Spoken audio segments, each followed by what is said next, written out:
I feel like I've talked about that fabled Metro Superconference from the 90s a handful of times, and every time I do, it's to talk about a different school. Penn State, East Carolina, Memphis, and it feels like every time I do, I come to the same thought. We pretty much think of every single one of these modern-day Group of 5 schools as Power 5 contenders, except for East Carolina and Southern Miss. There's a reason each of these teams either did or didn't make the Power 5 eventually. In the case of East Carolina, it was because of their inability to keep good coaching. For Memphis, it had to do with their poor football history and monetary constraints. But for Southern Miss, there existed almost a perfect storm of things to keep them out of that top level. By the 90s, they'd Cinderella'd themselves into the conversation for being one of the little guy's heaviest hitters. By 2025, they're all but completely forgotten.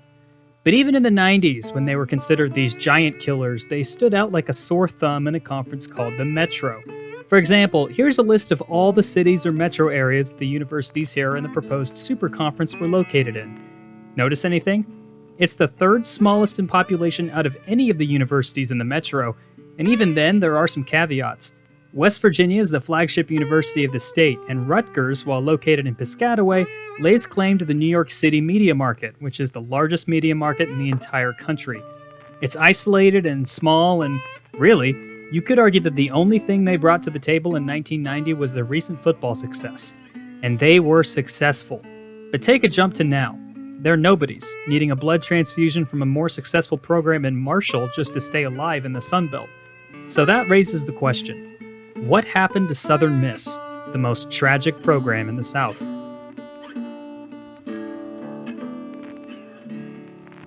It'd be easy to go through the entire history of Southern Miss football and highlight all the good times, because there were a lot of good times. Here's a graph dictating all the wins above or below 500 that Southern Miss had as a program, starting here in 1912. You can see they started out slow, but gradually over time became one of the better football programs in the country. Like many Southern football teams, their program started in the early 1900s, with the first official season of games taking place in 1912. Back when they were called Mississippi Normal, the Normalites finished their first independent season at 2-1. They would stay independent until 1931, putting together a mixed bag of seasons that saw them change their name from the Normalites to the Yellow Jackets in 1924. They would join the SIAA, or the Southern Intercollegiate Athletics Conference, in 1931, joining schools like Western Kentucky, Louisiana Tech, and what would later become Louisiana Lafayette. The SIAA had, at one point, been the precursor to the SEC, being the home of schools like Alabama, Tennessee, Vanderbilt, Auburn, and Georgia, and other Southern schools like North Carolina, Wake Forest, and Sewanee. But those schools were long gone from the SIAA by 1931, with the largest school left being future potential Metro Conference mate in Louisville. It took the Yellow Jackets a little while to get going in the SIAA, but under Allison Pooley Hubert as head coach, they started to gain steam. Pooley Hubert would only coach Mississippi State Teachers College from 1931 to 1936, but he would set the framework for the program by finishing his time there at 26, 24, and 5. Reed Green would capitalize off of this framework by helping add to the streak of winning seasons and leading the now Mississippi Southerners in and out of independence, finishing his time there with a 59, 20, and 4 record. The Southerners would win their first unofficial bowl game under Coach Green, a 55-0 win over Havana in the Bacardi Bowl in 1946, for technically the first bowl win in Southern Miss history. They'd also win the Gulf States Conference immediately upon their entry in 1948, and they would only continue to win after that. They'd have the success all in one stadium, a 4,000-capacity wooden grandstand known as Faulkner Field, which they moved into in 1932. The concrete additions made in 1938 earned it the nickname of The Rock, a nickname it kept long after its expansion to 10,000 seats in 1939. They joined the NCAA's college division in 1952 under head coach Pi Van and lost 4 bowl games in 6 years, but did not have another losing season from 1950 to 1968, bolstered by the university desegregating in 1964. They were voted College Division or Division II national champions twice, after a 9-0 season in 1958 and a 9-1 season in 1962, during a stretch of 17 consecutive winning seasons. After a handful of good years under coaches Bear Underwood from 1969 to 1974 and then future SMU head coach Bobby Collins from 1974 to 1981, the team finally made their foray into the largest stage of college sports by joining Division I as an independent in 1978 under a new name. No longer were these people known as the Southerners, they now flew high as Golden Eagles. They were nearly instantly one of the best programs in college football during this time frame, joined by Faulkner Field's expansion from 15,000 seats to over 30,000 in 1976, and a new name, named M.M. Roberts Stadium, after a staunch segregationist who just so happened to be the biggest supporter for Southern Miss's growth and success. Southern Miss was going to be one of the better teams not just in the state of Mississippi, but in the South as a whole.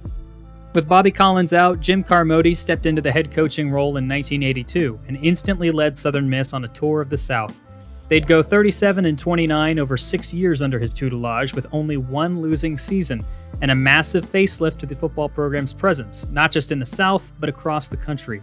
They did this nearly immediately in 1982 by snapping Alabama and head coach Bear Bryant's 56-game home winning streak in Tuscaloosa, led by a defense that earned the nickname of the Nasty Bunch. It was the final loss of Coach Bryant's career.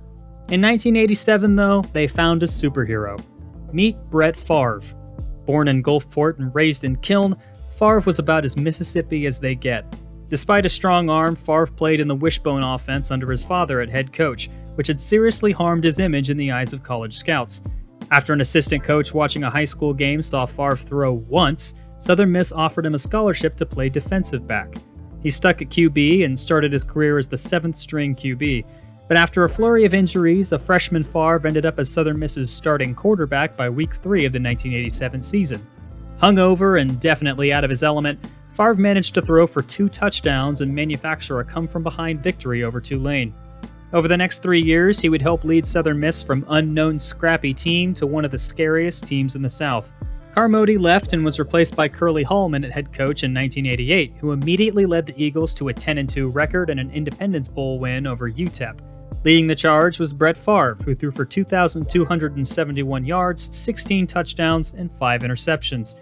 Despite the team dropping to 5-6 in 1989, a rare losing season, it wasn't without its highlights. The brightest of these came against number 6 Florida State, where Brett manufactured a 2-minute drill to beat the Seminoles in Jacksonville. They'd improve again to 8-4 in 1990 with a now senior Brett Favre managing to throw for over 1,500 yards, 7 touchdowns, and 6 interceptions just weeks after almost dying in a car accident that necessitated feet of his intestines being removed. The highlight of that season came in Week 2, where, still obviously in pain, Brett and the Eagles managed to beat number 13 Alabama 27-24 in Birmingham. By 1990, these Golden Eagles looked like they were ready for the next stage. They constantly sold out their stadium, selling more than 30,000 tickets per game, and they were beating good teams. Looking back, Southern Miss in 2025 now has a losing record to every single team in the SEC, but it didn't feel that way. In 1990, Southern Miss actually led the series against Mississippi State 14-11.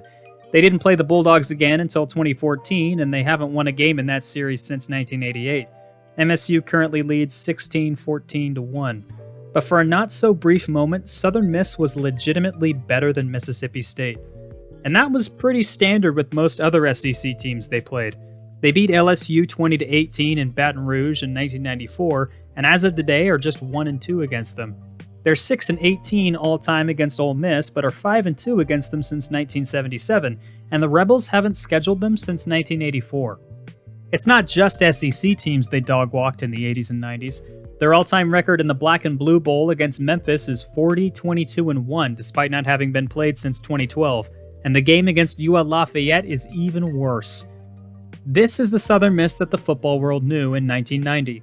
So, now that we've gotten ourselves familiar with the football team, let's turn to basketball.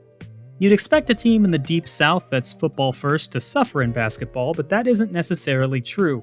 As of 2025, the team is over 500 at 831 and 793.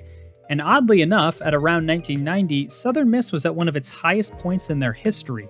They'd been to the NIT 4 times from 1981 to 1990 and made their first 2 national tournaments in 1990 and 1991. They did so as members of the Metro.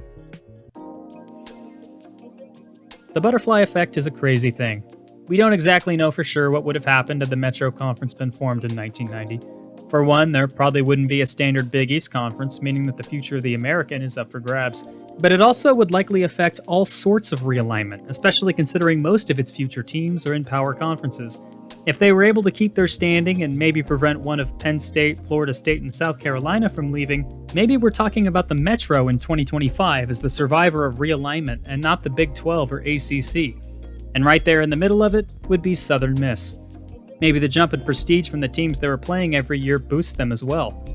Or maybe, just maybe, it wouldn't have mattered anyway. Again, it's really hard to tell, but through no fault of their own, Southern Miss's ceiling was lowered. If they wanted to join a power conference, they'd have to do it all on their own. And they were doing their part on the football field. Favre and Hallman left in 1991 and Jeff Bower entered. Bower was a former Southern Miss QB who traded his helmet for a clipboard as soon as he graduated, working as an assistant coach in Hattiesburg from 1975 to 1981. After a few years coaching elsewhere, he returned to Southern Miss as the offensive coordinator in 1988 before being elevated to the head coaching position. It's time to meet another superhero under Bower's leadership, Patrick Surtain. The New Orleans native was a starter for the Golden Eagles in 1996 and 1997, registering 13 total interceptions over his 4-year career in Hattiesburg. Bower would coach an astounding 17 seasons with the Golden Eagles, all the way until 2007, presiding over the team during their transition into what ended up becoming of that Metro Superconference idea in the Conference USA in 1996. They instantly won the league. And then they did it again in 1997. And then they did it again in 1999. And then they did it again in 2003. Coach Bower ended up finishing his time in Hattiesburg with a record of 119, 81, and 1, going 6-4 in bowl games. A decline in wins from 9-5 in 2006 to 7-6 in 2007 led to Coach Bower leaving Southern Miss. He was replaced with Larry Fedora.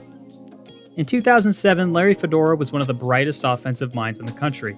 As the offensive coordinator under Mike Gundy at Oklahoma State from 2005 to 2007, he learned how to manipulate the spread offense into torching defenses. The Eagles blew up on offense, improving from the 62nd best offense in the country in 2007 to the 31st in 2008. They went 7-6 again in 2008 and 2009, but improved in 2010 to 8-5, and then 12-2 in 2011 in their 18th consecutive winning season. Southern Miss had the 14th best offense in the country, and their only 2 losses were to Marshall and UAB, both on the road. They'd beat number 7 Houston in the CUSA championship game 49-28, and beat Nevada in the Hawaii Bowl 24-17 to finish the season ranked 22nd in the country. Quarterback Austin Davis threw for 3,500 yards and 30 touchdowns to just 11 interceptions, smashing Brett Favre's career record set over 20 years prior. Look at the chart. Southern Miss was at an astounding 184 games above 500 in 2011. The steady climb up those Mississippi mountains jumped like a rocket. They were a good program that was now on jet fuel. Around the same time, the Big 12 was looking at expansion. In a 3-year span, the conference would lose Colorado, Nebraska, Missouri, and Texas A&M, all to the Pac-12, Big 10, and SEC conferences, and needed to backfill with strong football programs. They would settle on bringing in TCU and West Virginia at the moment, but were reportedly still looking at other Group of 5 schools like Louisville and Memphis. Southern Miss could have been in that group too, but we'll never know for certain. Officially, Southern Miss was never a candidate in 2011. The Big 12 didn't expand past 10, and Southern Miss fell off a cliff. Larry Fedora accepted the head coaching position at North Carolina in 2011. In replacing him, Southern Miss turned to a man by the name of Ellis Johnson. This man is enemy number 1 in Hattiesburg and is blamed for nearly the entirety of Southern Miss's inability to jump to the American later down the line. Johnson had spent a stint as the defensive coordinator at Southern Miss before, from 1988 to 1989. After 4 seasons at South Carolina from 2008 to 2011, and with the Eagles looking for a new coach, he decided 2012 was the best time to come home. It all went wrong. Southern Miss posted their second ever winless season at 0-12, their first since 1925. The program tried to correct for their mistake by firing him after the season, but the damage had already been done. Even under their new head coach in 2013, Todd Monkin, Southern Miss still went 1-11. Luckily for Southern Miss, Monkin was another very good coach. He circled the wagons and willed the Eagles to a 3-9 season in 2014 before unleashing the team in 2015 to a 9-5 season. Despite postseason losses in the CUSA championship game in the heart of Dallas Bowl, it looked like they were back to winning again. Coach Monkin resigned from his post as head coach following the season to accept the offensive coordinator job with the Buccaneers, so Southern Miss hired Jay Hopson away from Alcorn State. Hopson had gone 32-17 at Alcorn State, leading them to a Celebration Bowl in 2015. He'd lead the team to 4 straight winning seasons from 2016 to 2019, going 1-2 in bowl games and missing out on a 4th because of a weird 11-game season in 2018. But after the first game of the 2020 season, he resigned, leaving Scotty Walden and Tim Billings to try and pick up the pieces. They went 3-7. Following the collapse of Conference USA into something more closely resembling an FCS conference in 2021, Southern Miss jumped ship with Old Dominion and Marshall to a more southeastern-based league in the Sun Belt, which had made leaps and bounds in recent seasons and was now a more prestigious G5 conference than the ship of Theseus that was the Conference USA. Will Hull came over from Tulane and managed to go 7-6 and win a bowl game, sandwiched between 2 3-9 seasons of his own. In 2024, Coach Hull was fired midway through an eventual 1-11 season, solidifying what might honestly be the lowest stretch of games in Southern Miss history. In order to replace him, Southern Miss hired away Charles Huff from Marshall.